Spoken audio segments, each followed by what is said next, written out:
Apa makna ilmu fiqh?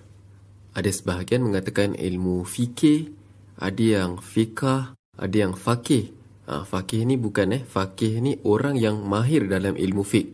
Jadi lain.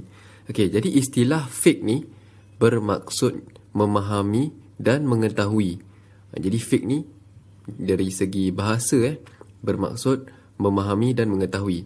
Jadi ilmu fiqh itu sendiri bermaksud memahami dan mengetahui hukum-hukum Islam yang dipetik daripada Al-Quran, As-Sunnah, Ijma' dan Qiyas. Kita akan lebih mendalam dalam 4 bahagian itulah.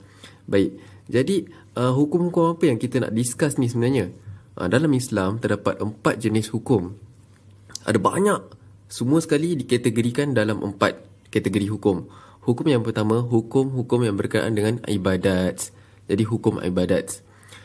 Yang kedua, hukum muamalat.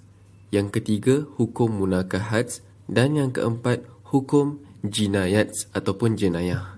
Baik, jadi hukum ibadat ni hukum-hukum yang menghubungi ataupun merangkumi semua jenis ibadat dalam Islam. Sebagai contoh, sembahyang, haji, tawaf, puasa, zakat. Semua yang kita tahu tentang ibadat Islam, itu dalam kategori yang pertama lah hukum ibadat.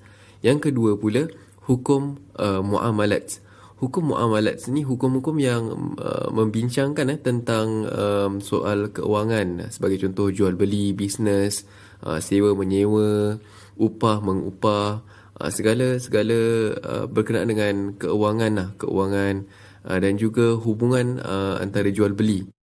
Jadi yang ketiga, hukum munakahat.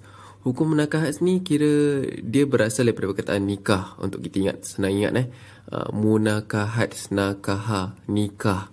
Jadi nikah ni, jadi dia bincangkan tentang soal perkahwinan perkahwinan, rumah tangga, penceraian, hukum cerai macam mana, kewajipan isteri, kewajipan suami. Jadi tu semua tu discuss dalam hukum munakahat.